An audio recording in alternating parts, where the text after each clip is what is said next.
Welcome back to John Maddox Outdoors. I'm gonna do something a little different today. I think I'm gonna call these little sessions Doc Talk. Just come out and talk about some things. If I don't have a good fishing video to put out, and we'll just discuss some things. This weekend we had the Crappie Anglers of Texas first tournament out here on Lake Palestine. It was 30 degrees, 20 to 25 mile an hour winds, and I didn't do very well at all. I broke my transducer mount, and I just really wasn't prepared to fish in that type of weather. I say prepared, I was prepared physically. You know, I had the right clothes on. I got a good boat and everything, but mentally, I really wasn't ready for it, I don't think. It was cold, windy. About every few waves was coming over the bow and just soaking the boat, and I didn't do very well. I'm gonna put a clip in here of show you some of the conditions we were facing out there. So y'all watch this and then we'll come back and talk a little bit.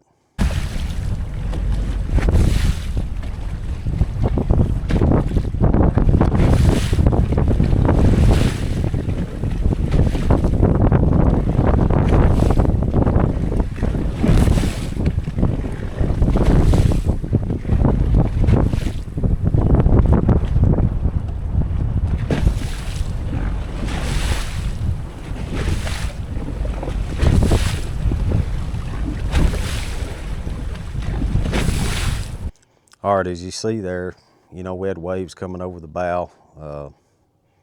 It was pretty miserable day, cold and windy. But I think what separates a lot of people from a good tournament fisherman is there's a few key points. I mean, I can go out and do a YouTube video, and you know, it may take me 5 or 6 hours to catch some fish and edit a video, and you know, it looks good on a YouTube video. It looks like I'm catching a lot of fish.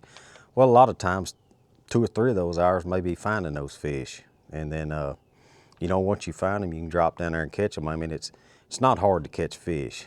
The hard part is the preparation and, you know, a few things that are different. I just wanted to go over a few things that I think that makes a good tournament angler, which I'm not a good tournament angler right now. I'm trying to get better, and that's my goal, to get better, but I'm not really a good tournament angler. And I want to go over a few things which I think separate a really good tournament angler from just your regular guy like me. You know, the first thing I would say was they are masters of their live scope. You know, they're elite electronics and scouting. Those guys know their equipment. I mean, they know what they're looking at in the water. They know how to use it. I got a new 16-inch screen. I've only used it a couple times. I'm still learning what a good fish looks like, but those guys know. I said they're master live scope. I said they do a lot of pre-tournament scouting. Most of them pre-fish a lot, and that makes them a whole lot better at what they do. Another thing that a good tournament angler is they're patient and focused. They have the ability to wait for the right bite. They know how to filter out the smaller fish, and they know that finding the big one's going to take time and focus. You know, if I'm running through there and I see a fish I think may be good, I'll drop on it. Well, I need to get better at passing up fish that are not tournament fish. That's one thing these really good tournament anglers do, is they pass up the fish that are not going to help them, and that takes patience and focus. So there's another point. Point number 3 is a good tournament angler. He has a lot of adaptability. You know, quickly changing weather or a finicky bite, they can change their presentation, change their bait right quick, and they know in their head when to do that and how to do that. These guys that tournament fish, they're the best, you know, at what they do. And a lot of them are guides, and a lot of those guys, you know, they spend tons of time on the water, and they are really, really good at what they do. I mean, if you can take a person that don't know how to catch fish and take them on a guide trip and bring back a limit, you really know what you're doing. You know, those guys, they can put you on fish, and that's what they do for a living. And I guess one of the main things that differ those really good tournament fishermen, you know, they differentiate themselves from, you know, a lot of people like me, is their boat control. using a stable boat, that makes a lot of difference. When you're out there, you know, your boat's going back and forth and you're not really controlling it real good and you're not making good presentations on those fish, you can end up either not catching them or running them off, you know, which I did Saturday. You know, I would get lined up with a fish, drop my jig down, and about that time a wave would come and then I would pull the jig 3 foot up above his head, you know, and then come down and hit him in the back and then run off. So just using boat control is a huge thing. Those guys that are really good at tournaments, they move really fast. You know, they got their trolling motors on 7, 8, 9, 10 most of the time, and they're covering lots of water. So myself, if my trolling motor's on 5 and they're on 10, they're covering twice as much water as I am, and they're able to see twice as many fish. You know, theoretically, they're looking at twice as much water that I am, which makes a big difference when you're hunting for 7 big crappie. And I just got to learn to move a little faster, be a little more efficient. And another thing they do is their presentation of the bait. You know, the guys that are really good at tournament fishing, they wait until they have that perfect presentation. And I've got to get better at that. You know, if I see a fish, I'm just going to drop down there. And, you know, sometimes I get around him and sometimes I mess it up. Those guys wait for the perfect opportunity to drop on that fish, and they usually catch it. So being patient enough to make a good presentation is a big part of tournament fishing also. Another thing, strategy. I think the really good crappie fishermen have a plan A, plan B, plan C, plan D. You know, I think if plan A don't work out, they got a B to go to. You know, me, if I get to pre-fish, which I didn't this weekend, but if I get to pre-fish, I usually got a plan A. And I hope plan A works out. And if it don't, then I'm scratching my head for plan B. But, you know, the guys that are really good at tournament fishing, they already have a plan A, plan B, and plan C. And I got to get better at that also. These guys that are really good at it, they understand their equipment. You know, like I was saying, the live scope, they know what a good fish looks like on their live scope. You know, they know how far out their 15-foot rod is from the live scope. Like if you got a 15-foot rod and you're sitting, I don't know, 3 foot off the deck, you know exactly what distance out that your jig's gonna drop.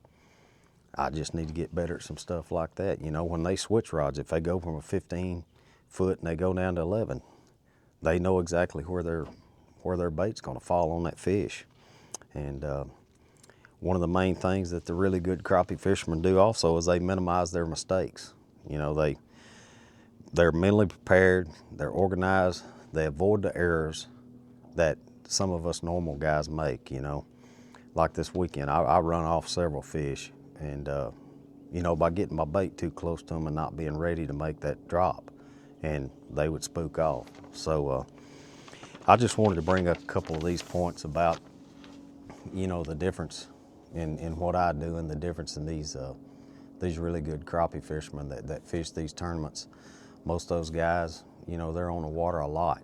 And speaking of, I should be out there right now. It's a beautiful day. Too bad tournament day wasn't today. But, you know, I got a full-time job and family obligations, so I'm not able to be out there as much as they are. But that's a big difference, is time on the water. Those guys that tournament fish, they're on the water a lot, and they fish a lot, and they know exactly what they're doing when they're doing it. And it just makes a big difference when it comes tournament day. But that's my goal this year, and I'm challenging myself to become a better tournament fisherman, which I think will in turn allow me to do some better YouTube videos. Being a YouTube fisherman, that don't equate to being a good crappie tournament fisherman. That's obvious. Y'all can see that by watching my YouTube videos, which I can go out and catch some fish, and then you watch me in a tournament like this past weekend. I caught 5 before I broke the transducer mount, and that was it. So wasn't a good weekend. And I didn't have a plan B. I had a plan A and it didn't work out, and so that was it. And So y'all see what happened with that is got out here in this bad weather, and I had a plan A. I didn't have a plan. I really didn't have a plan A because I didn't get to pre-fish. I went to pre-fish and one of my power poles broke, and my crappie brakes are on my power pole. So at that point, I didn't have crappie brakes, so I didn't even get to pre-fish, and should have went out with them without them, you know. But I wanted to get my boat fixed and be ready for Saturday morning, where I'd be the best prepared. But you know, it just didn't happen that way. I did get my crappie brakes fixed, but I got out there and I broke a transducer mount. So, you know, you got to be prepared for the unexpected. And congratulations to all the guys that finished well this weekend in the Crappie Angel Texas tournament on Lake Palestine. Damon Rumillard and Josh Ramsey, they won the pro division. Now, those guys may be an exception, you know, to some of the stuff I say, because those guys both have full-time jobs. They don't fish all the time, but those guys are sticks, man. They're really good at what they do. You know, they don't have the $60,000, $70,000 boat. You know, they come out there in an aluminum boat, and them dudes can compete. They flat out compete. You know, they may be an exception to most of the guys that finish well in the pro division are guides. And, you know, Jerry Hancock, Paul O'Bear, they've been fishing for years. They, you know, they got over 30 years of crappie fishing experience. And, you know, somebody like me, I've been crappie fishing about 3 years now. And I got a lot to learn to catch up with those guys. And, you know, they forgot more about crappie fishing than I'll ever know. And, but it's just a good way to have fun, to compete. I love to compete.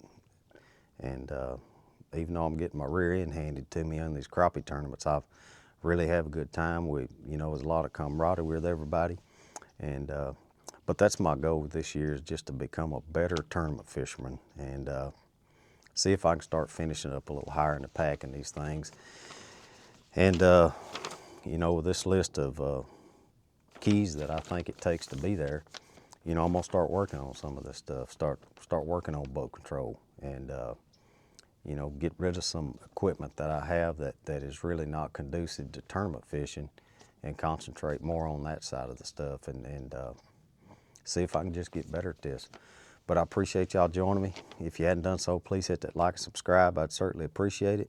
And from time to time, we may do these little dock talks like this, just to go over some things that I've been thinking about. Maybe y'all been thinking about also. So like and subscribe and comment on this video if you have anything else you'd like to add to this, you know, what you think it takes to become a better tournament angler, and we'll talk about it.